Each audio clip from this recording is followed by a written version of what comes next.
l'exercice du sacerdoce. C'est-à-dire, Dieu, quand il nous donne le mandat de travailler en son nom, il fait deux choses sur notre vie. Nous devenons son témoignage. Alléluia.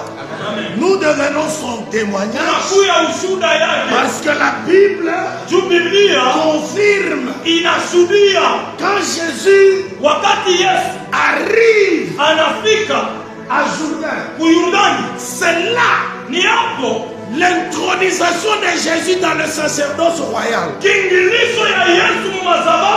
La Bible dit à Jourdain, il y avait un sacrificateur qui baptisait. Parce que Jésus, selon la lignée des fils de Jacob, il n'est pas sorti de Lévi.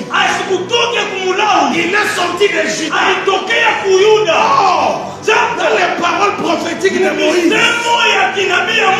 Juda n'a pas la sacrificature. La sacrificature, c'est Lévi. Mais pour que les choses changent, il est écrit dans Hébreu, lorsqu'il y a changement de loi,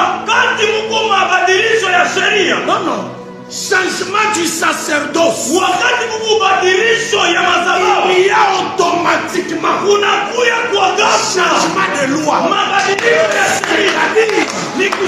S'il y a changement de loi, il y a eu changement du sacerdoce. Quand est-ce que le sacerdoce a changé? Le sacerdoce a changé.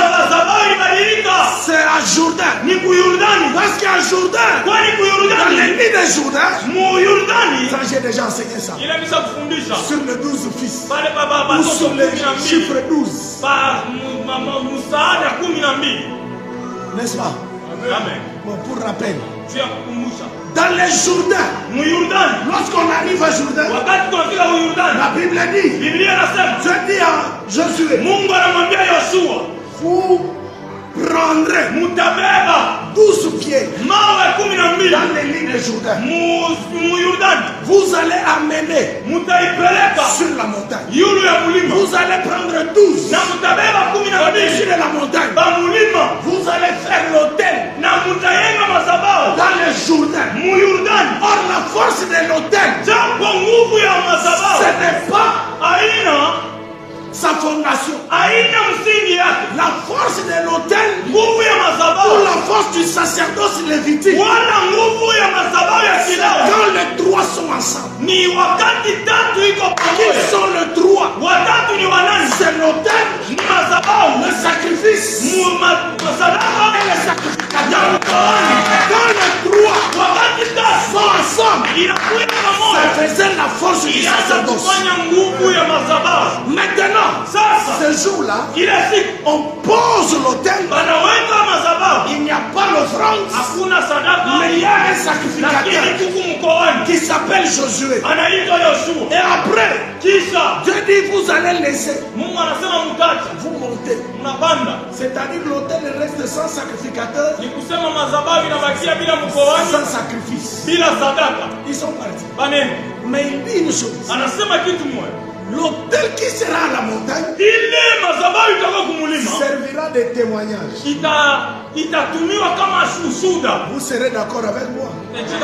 Il y a l'autel dans Jourdain, il y a l'autel sur la montagne. Ça fait deux. Or dans la Bible, le chiffre 2, c'est le chiffre du témoignage. N'est-ce pas? Maintenant, je laisse ça. Mais ce n'est pas ça mon problème. Le jour du baptême, dans le même Jourdain, où il y a un autel qui chante, il y a l'autel qui chante. L'autel avait besoin d'un sacrificateur et d'un sacrifice. La Bible dit, un sacrificateur arrive. Quelqu'un me posera la question. Comment est-ce que Jean-Baptiste est sacrificateur? La Bible dit, Aaron et ses sacrificateur. Amen. Or, le jour de la vision, où Zacharie reçoit la vision, il n'est pas au champ, il n'est pas ailleurs. La Bible dit, il est dans le lieu très saint. C'est-à-dire, Zacharie, c'est un sacrificateur. Et si Zacharie est sacrificateur, le fils de Zacharie est automatiquement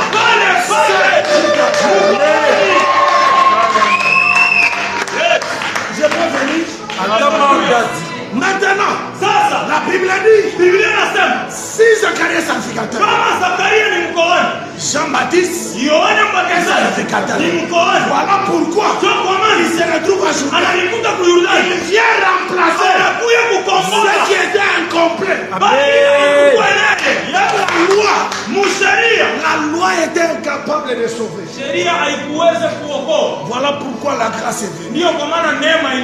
La loi, c'est un autel sans sacrificateur, sans sacrifice. La grâce, c'est un autel avec un sacrificateur, avec sacrifice. Et ce qui est bizarre, la loi, le sacrificateur est lui-même le sacrifice. Vous n'avez pas compris ça? Yes. Hein? Ne me dites pas que ça vous connaissez. La loi, c'est un autel sans sacrificateur, sans sacrifice. Mais la grâce, c'est l'autel où le sacrificateur est lui-même le sacrifice.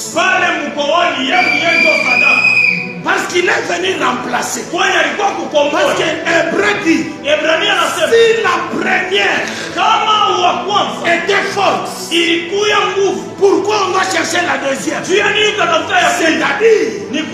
première était incomplète. Et la deuxième doit être complète. Le sacerdoce lévitique était incomplet. Mais le sacerdoce de Melchisedec était complet.